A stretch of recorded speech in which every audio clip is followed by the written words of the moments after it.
There are only 5 things that you have to do. You have to eat, drink, sleep, breathe, shelter? Shelter. That's one. I had to look at my phone because I always forget shelter. And you thought there was another one? There's 2 more. You have to poop and you have to pee. Okay, you have to excrete. But I hear people, in all seriousness, what I hear people do is they say, I have to pick up the kids from school. I have to go to the grocery store. I have to go to work. These are actually not things that you have to do. You get to do them, you choose to do them, or you can choose not to. You don't have to go to that job you hate. You don't have to be married to the person you don't love. Those are ultimately choices. You get to do whatever you choose. And this is something that I find people struggle with. So I'm curious with yourself, do you, and I know you pretty well, but for everyone else, do you have the habit of saying, I have to, or are you a get to person? Yeah, I used to be a have to person, right? I made a huge laundry list, and I still say I have to do certain things. Oh, I have to go pick up Trey, or, blah, blah, blah, blah. But I've really shifted, I'm trying to shift that perspective over the years is I get to. Because Trey, our youngest, is gonna be getting his license in a few months.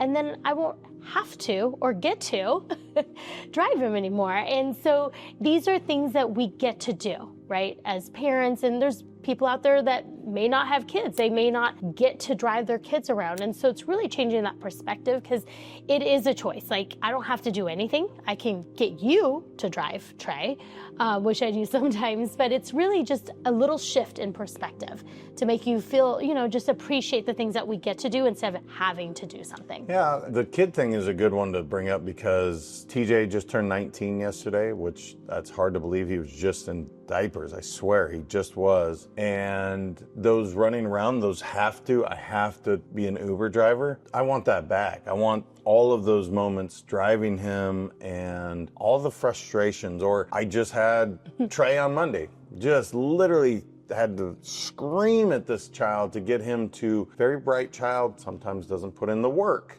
with school. And so, I got the chance to, educate him on how important it was. Maybe it wasn't my best moment, but I wanted to get him to hear me. And so I guess ultimately I didn't have to. I could have let him continue down the path, which would have been pretty poor grades. Poor grades. Or I could have just let him find his own way, which I'm sure he will, and it would be fine. But as a parent, I get that chance to talk to him about it. But the whole idea is exactly, I know I saw you recently with talking about your mom. So you used to always say, I have to take my mom to lunch. And, me not having my dad, I would always kind of cringe at that statement because I get it. Your mom can be challenging, as any parent can, but I don't know. I looked at it differently. And then I heard you catch yourself the other day. What'd you say? Well, to back up a little bit, I always felt like obligated to spend every holiday with them, obligated to take my mom out to lunch once a week. I felt like those were my daughterly duties, right? Is that even a word? Daughterly. Yeah. Daughter duties. And my mom has dementia. Some, that 1 hour at lunch can be very challenging at times, and I suck it up, and I was doing it every single week. And then I met a coach, and she said, no, you should never do anything out of obligation. Right? We're not obligated to do any of these things, right? And I took that and I go, you know what, you're right. So I took a break. I took a few months break and we were traveling, they were traveling, I didn't take her out to lunch and it was a nice break. And then I started thinking about it and I was like, you know what? We don't know how many years, we have left with our parents as they're getting older. And this is a chance, I get to take her out. And it's really not for her per se, I know, because she won't remember it regardless, but it's also to give my dad a break, right? I get to give that gift to him and then I get to spend, regardless if it's a challenging time or not, I get to spend that, special time with her, like I do with our kids, right? These are get-tos. So yeah, it's just really switching that perspective. Yeah, it is one of those things where you don't want to look back and say, gosh, I wish I had.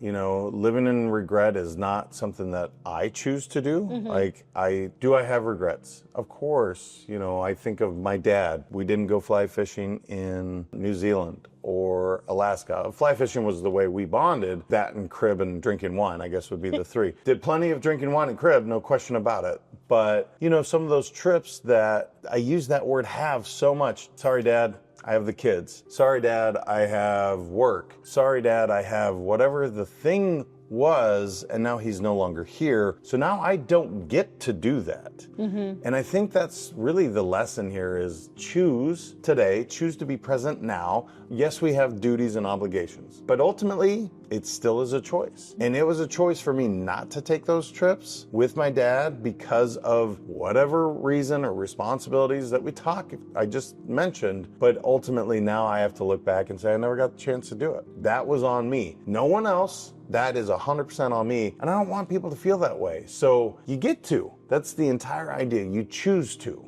100%. 100%. I agree with you. Anything else on this subject? Because I think it's a big subject. It's something that having somebody that we kind of hold each other accountable, that's what I might offer to anybody here. Give your spouse or your kids permission to say, you know what, when I say I have to, do you mind just catching me and saying, hey, Dad or Mom or whoever you are, you get to do that. That's a choice that you're making. You're not bound to do this. You, again, food, shelter, water, sleep, and breathe. Got them, all 5. And poop and pee. And I guess if you That's add a in... necessity. Okay, fine.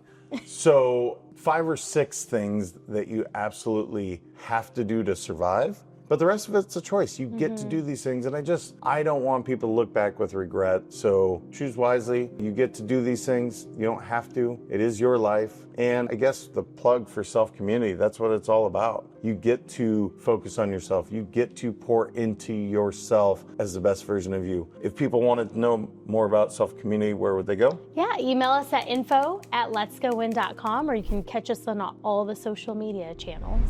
So if you're feeling like, you know what, I have to do these things, self-community might be for you, might be where you need a little extra accountability, and you get to choose to do that. We'd love to get a chance to talk to you about it. So until next time, remember your mindset matters. Appreciate you guys.